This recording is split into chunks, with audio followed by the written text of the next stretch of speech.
17,000 காலணி ஆர்டர் செய்து கொடுக்க காலதாமதமானதால் கடையின் ஊழியர்களை சரமாரியாக தாக்கிய முதியவரின் சிசிடிவி காட்சிகள் வெளியாகியுள்ளன. சென்னை போயஸ் கார்டன் பகுதியைச் சேர்ந்த 70 வயதான சலீம் என்பவர் ராயப்பேட்டையில் உள்ள தனியார் காலனி ஷோரூமுக்கு புதிய ஷூ ஒன்றை வாங்கச் சென்றுள்ளார். அவர் கேட்ட 17,000 மதிப்புள்ள ஒரு ஷூ அவருக்கு பிடித்துவிடவே கடை ஊழியர் சரவணனை அணுகி தனக்கு இதே போன்று வேறு ஒரு கலரில் வேண்டும் என்று கூறியுள்ளார். அவர் ஆர்டர் செய்து 2 நாட்களாகியும் ஷூ வராததால் ஆத்திரமடைந்த சலீம் கடைக்கு சென்று ஊழியரை சரமாரியாக தாக்கினார். தட்டி கேட்ட மற்றொரு ஊழியரையும் அவர் கன்னத்தில் அறைந்த சிசிடிவி காட்சிகள் வெளியாகியுள்ளன.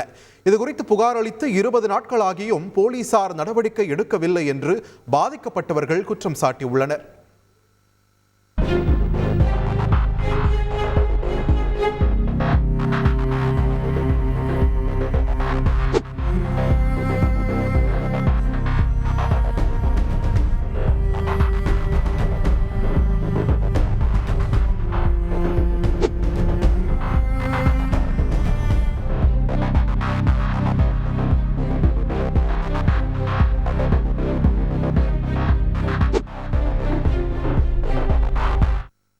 பா உனக்கு வேலை வேணும்னா நீ கேஸை வாபஸ் வாங்கிக்கோ, ஓப்பனாக சொல்லிடுறாங்க. ஸ்டேஷன்லேயே கேஸை வாபஸ் வாங்கிக்கோப்பா அப்படின்றாங்க.